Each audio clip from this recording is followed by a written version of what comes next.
समझ नहीं आ रहा अपने सैलरी इंक्रीमेंट का क्या करूं। बेटा इतना क्या सोच रहा है? अपने म्यूचुअल फंड्स के एसआईपी का टॉप अप करा ले। This is the right time. क्या?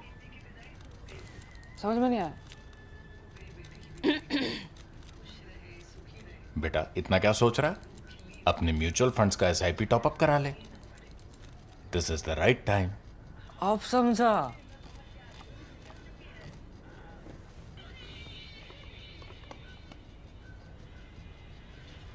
Mutual fund investments are subject to market risks. Read all scheme related documents carefully. In Hindi, there is a popular saying of which I will make a best effort translation, and I hope nothing is lost. So the saying is, "Aayate hari bhajan karne, otne lage kapas." That is, somebody come to do something very important like praying to God, right? But got caught up into something that is trivial in comparison, like making yarn from cotton, right? "Aayate hari bhajan karne, otne lage kapas." Now apply that to the situation today as I sit down to do this episode of Katak Letter. Right now, there's been a big terror attack in Australia. There have been other issues going on in Parliament. The Luthras are coming back. The club owners in Goa. There is a lot to talk about. In any case, in geopolitics, things go on. In the middle of all this, why am I cottoning on to cotton? Now, cotton, kapas as we call it, cotton as in commodity, agricultural commodity. The reason I'm doing this is, number one, it's a very important commodity, agricultural commodity on which the livelihood of millions of farmers depends, then millions of weavers, then millions of shopkeepers. And also remember, cotton is essential to that trinity of the three things that every human being needs, particularly in a poor country. That is roti, kapda or makan. The cotton brings up the middle of that trinity, roti, kapda or makan. There is no kapda without cotton. Now, India has been a big producer of cotton historically, so much so that even the Mahabharata mentions India as the home of cotton. India was described as Karpasika, Karpas is kapas, the cotton. India is a traditional cotton grower. India has also, over the decades, starting with late 60s is when Green Revolution came into India. Since then, India has been developing its own hybrid varieties of cotton. Some of those I will tell you about, and some of that detail I have courtesy of Harish Damodran of the Indian Express, who wrote a fine piece on this some time back. You will see that piece, the screenshot on your screens. I will also share a link with you. Now, what happened? India's cotton production really shot up. I'm first of all giving you a summary, then I'll give you details and some charts. India's cotton production really shot up because Atal Bihari Vajpayee, who among all of India's prime ministers has been, I would say, the most instinctive reformer. An instinctive reformer is not somebody who does reform under compulsion, as Narasimha Rao did in 1991. India had a balance of payments crisis, or is being done now by Narendra Modi government because Trump has put the gun on our head. Vajpayee was much more of an instinctive reformer. That's the reason he decided to sell profit-making public sector companies. No one else has done that before or after. And that's also the reason why in March of 2002, he allowed the commercial introduction of genetically modified cotton seeds. Genetically modified as in a cotton seed in which one gene from a soil bacteria called Bacillus thuringiensis, this was inserted in the cotton seed. Now, what does this gene do? This makes a genetically modified seed because another gene has been inserted into the genetic code of the cotton seed. What this does is, this becomes poisonous. This is highly poisonous. This became poisonous to one specific pest, not to you and me, not to any other pest either. That was American bollworm or Helicoverpa armigera. See the picture, right? When it starts flying, looks pretty as butterflies do, but when it's in the larva phase, it eats up the cotton balls. Now, see the cotton plant and see where the cotton comes from, where the lint comes from. That's the ball, not B-A-L-L as in cricket ball, B-O-L-L. This worm would eat up that ball, and this was the great destroyer of cotton, and that's why cotton yields all over the country were very low until this genetically modified seed came. In India also, cotton yields were low. In fact, until about 2000, India's cotton yields were only about 190 kilos per hectare. Then Mr. Vajpayee allowed the introduction of some hybrid seeds, including one called Varalakshmi. That made a difference. So India's cotton yields went up to about 305 kilos per hectare. When I say kilo, it is just the cotton lint. Cotton lint is very light. That is what you plug from the entire plant, right? You need a lot of that to add up to 1 kilo. So 1 hectare, which is about 2.5 acres, that would give you about 300 kilos. It used to be only about 190 kilos before Varalakshmi came in. Then BT cotton came in. BT cotton came in, and see this chart. See how your yields have gone up. They've now gone up, and away to such an extent that within a decade, between 2002 was the introduction of the BT cotton seed. Everybody had not started using it as yet. This takes time picking up. Also, that much seed has to be produced. It took about 5 years for the seed to be fully spread, and you can see that in the yields. As the seed is being used more and more and more, you can see the yields going up. So you will see this chart that shows you the yield going up, that is kilogram per hectare going up or changing, because it's not always going up. At one point it starts coming down, which is our story. Also, India's production, overall production, that's going up and coming down. Sometimes that's a function also of how much land there is under cultivation. However, farmer is not stupid. If the yield comes down, if the farmer is making less profit, then the farmer will grow cotton or that product in less area. So see this chart. This is very interesting and very important. In 10 years, in the decade between 2002-3 and 2013-14, the cotton marketing year is between October and September. So that is how you calculate. In these 10 years, India's total cotton production went up, hold your breath, 3 times. 3 times. It went up from 13.6 million bales. One bale is 170 kilos. I don't know why they measure cotton in bales. It's just like the Americans measure food grain in bushel, which none of us ever uses. Nevertheless, cotton is measured in bales.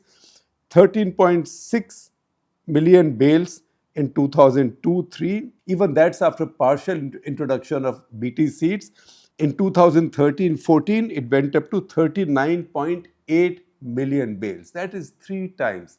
In 10 years, India's cotton output had gone up 3 times. Cotton output had gone up 3 times, and cotton yields, say from 190, had gone up nearly 3 times, because it had peaked upwards of 560 kilos per hectare.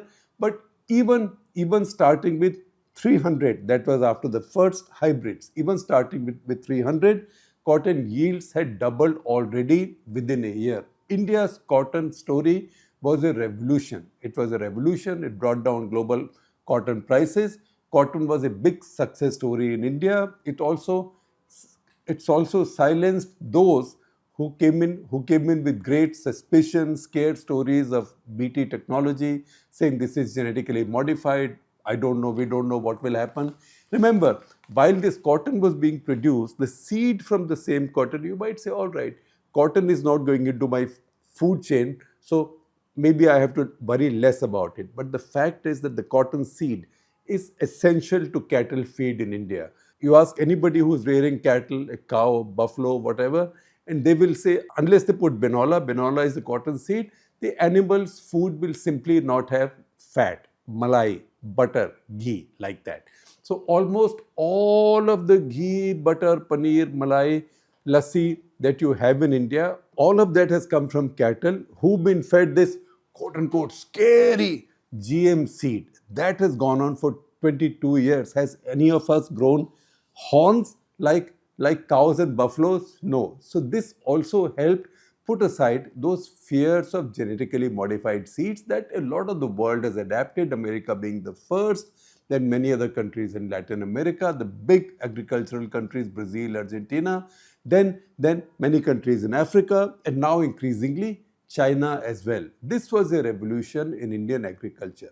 Then something happened. Between pests, between pestilence and science, there is a cat and mouse game. There is a Tom and Jerry game, because new systems come up. Even when new pesticides come up, pests either get used to them, or pests mutate, or new kinds of pests come up. In this case, this seed took care of American bollworm. American bollworm problem was out of the way. At the same time, by around 2005-06, another pest of cotton emerged, because pests also have to survive and they have to eat to survive. The BT seed that came first, that was called Bollgard 2, right? Then came another pest, Spadoptera, which was a cotton leaf worm. The first genetically modified seed that fought the American bollworm, that was Bollgard. Then by 2006, within 4 years, because a new worm of cotton leaf came up, which would just eat up the leaf in cotton plants, again weakening the plant and reducing yields. It was called Spadoptera. All of these are from Lepidoptera order. You don't have to be an entomologist, so I'm not going deeper into that. But generally bugs of the same family, if I may use that expression. By this time, 2006, science had come up with an answer. They had now inserted one more gene from outside into the BT cotton seed. So that was poisonous to the cotton leaf worm as well. 2006, that happened for some reason. In Manmohan Singh government, it happened serendipitously. Activists did not find out, or maybe the NSE was not there, or maybe the Environment Ministry did not find out, and maybe the activists also did not figure it. So Bollgard 2 also got introduced after 2006. So once again, you can see the yield is going higher and higher. So see these curves. See how India's yield is going up till around 2015-16 cotton year, and then starts coming down. There is a reason for that. And similarly, India's overall production is going up. As these are going up, you can also see India's net exports are going up. India's net exports are going up rapidly. From being a very large importer of cotton, India is now a net exporter of cotton. In fact, a time arrives by around 2015 when India is the largest producer of cotton in the world. It's also very closely the second largest exporter in the world. The second largest, very closely, America being the largest. So cotton for India was a revolution. After the Green Revolution, we called milk our white revolution, or Operation Milk Flood. This became the new white revolution, and then the revolution broke.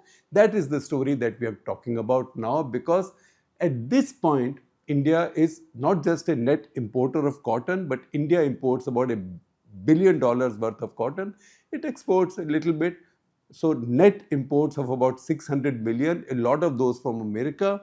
And because textile industry has been crying now, but also to please the Americans, because you have to settle with them on the trade deal, even the 11% import duty on cotton has now been dropped, because India simply is not producing enough cotton. And now I call this a revolution, not an evolution. Evolution in Indian cotton took place earlier, starting with early part of the 20th century, when it was 127 kilos per hectare. It came to 302 because lots of fine Indian scientists, Indian breeders working with farmers were producing new hybrids. Who were these breeders? They were C.T. Patel in Gujarat, who produced a variety called H4. H4 came up in 1970. That was the golden era of Indian Green Revolution. And that was also the golden era of Indian agricultural science, when all innovation was encouraged. That is when the new varieties of wheat came in, and wheat rust, which was a crippling fungal infection of wheat, which used to destroy millions and millions of acres of wheat at one time. That rust became history, because the new hybrids were rust resistant. Rust was a fungus. It was just called rust because it made a coating like that. It was in that period, in that glorious period for Indian science and breeding, that C.T. Patel came with a variety called H4. That was the world's first cotton hybrid, and in this case, he had crossed two varieties of the same species, Gossypium hirsutum balkesa, apt name for cotton. Gossypium hirsutum, two varieties of Gossypium hirsutum were crossed. These were Gujarat 67 plus American Nectarilus, and that gave you this seed called H4. So your yields went up. Then B.H. Katarki, this data is from Harish Damodran's article. B.H. Katarki, he produced a variety called Varalakshmi. That was also a hybrid. It was also the first interspecific hybrid. So this was not just two varieties of the same species as C.T. Patel had done. He had taken now another species, in this case a hirsutum variety, a Gossypium hirsutum variety called Lakshmi in India, that was crossed with Barber dens under the same Gossypium genus. So there is a genus and there is a species, right? So from the same genus but different species. This yielded Varalakshmi, which became a very potent new seed, but hybrid. In fact, Harish tells us that Lab Singh, a man called Lab Singh, produced his own varieties in 1933. That is still called Lab Singh Selection, LSS, and still used in Pakistan to create more hybrids. The result of all of this was that in 1314, India got its highest yield, 566 kilos per hectare. 566 kilos per hectare, which means from the pre-hybrid era, the yield had gone up 4.5 times, and from the hybrid era, the yield had doubled. Cotton had become a very lucrative thing for the farmers to plant, and that's how it also acquired more popularity in Punjab and Haryana, India's Green Revolution zones, which was very useful because those areas have irrigation. Cotton needs irrigation, but not quite like rice, not quite like paddy, and it is grown in Kharif, the same season as paddy. So if Punjab and Haryana had continued growing more and more cotton, if these yields had continued going up instead of declining, then most likely more and more area in Punjab and Haryana, those farmers are very smart, very entrepreneurial, that would have gone under cotton. In the process, the destruction of groundwater aquifers would have stopped to a great extent, and also the stubble burning problem would have gone away. And finally, the problem of FCI having so much excess, 3 times more than the buffer stocks needed, from 10 million tons to 33 million tons in its godowns, they would also not be holding these excess amounts of rice with them. Remember, producing 1 kilo of rice takes 3,000 kilos of water. After 2013 and 14, India's yields started declining. Yields started declining, and also India's overall production started declining. See on the graphics. At the same time, India's exports by 2013-14, 2014-15, as I told you earlier, India had become briefly the largest producer of cotton in the world, and India had also become the a close second largest exporter of cotton in the world. And then everything went downhill. See these graphics, they tell you.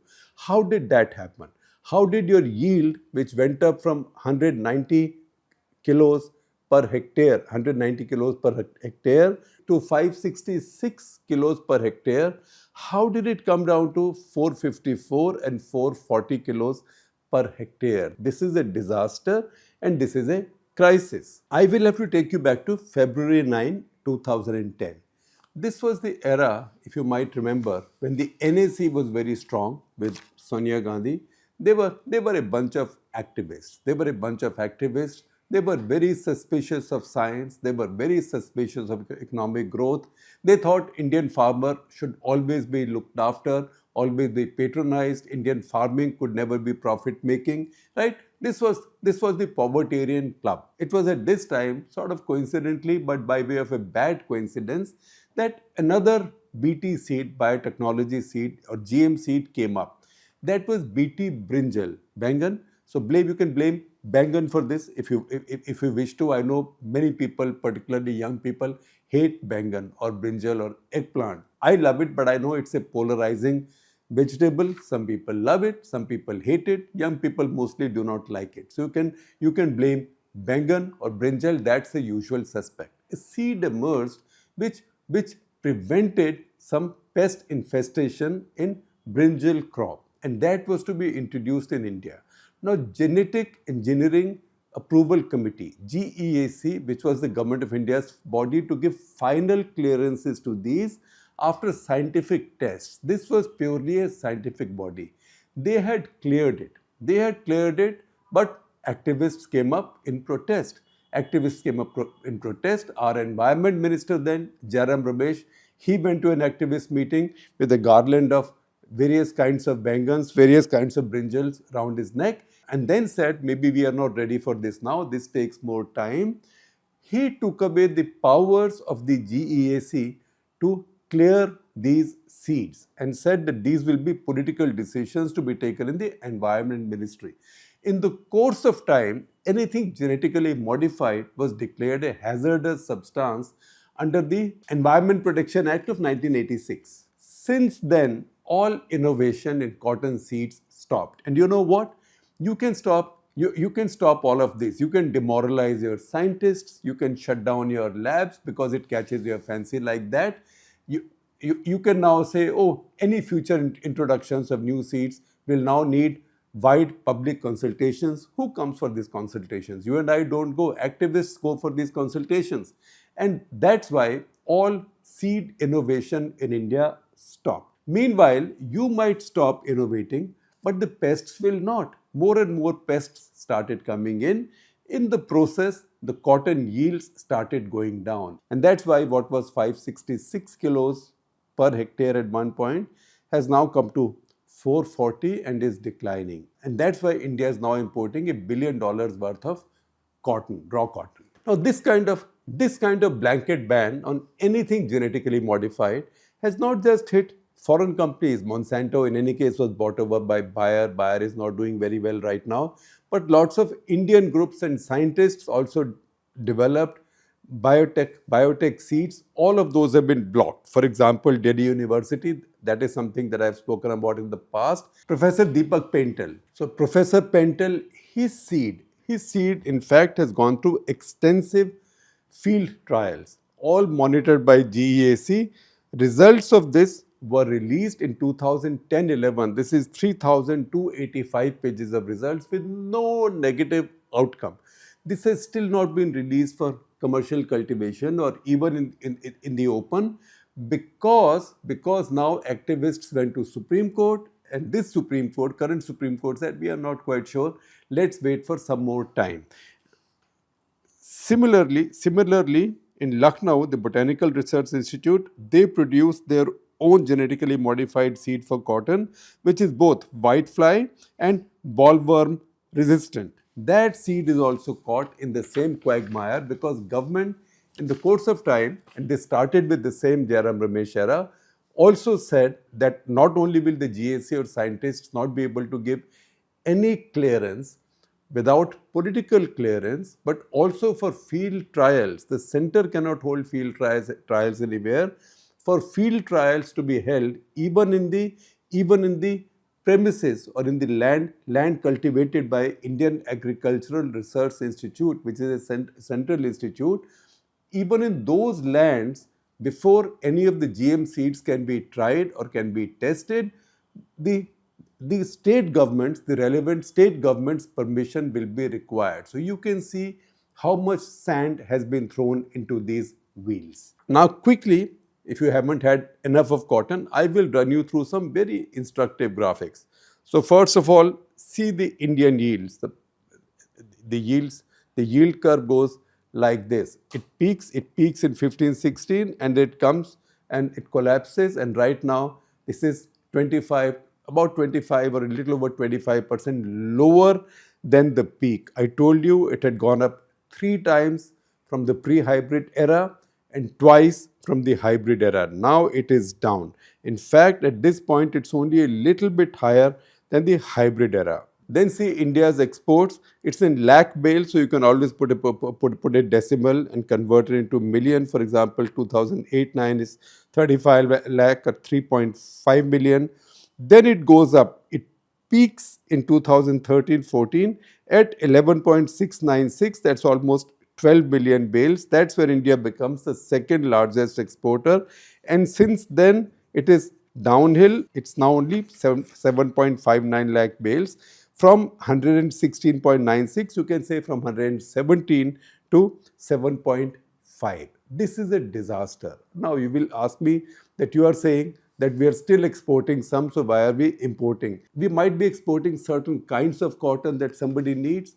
That's why it adds up to a little bit, but net we are importing a hell of a lot more. That's why the next chart, India's cotton imports, and see how the imports have gone up. They are high every year. In some years lately, you might see that this has fallen a little bit, but that probably has something to do with our garment exports. However, you can see that your exports are a lot more than your imports, so you are a big net exporter. Now, what happens when your yields go down?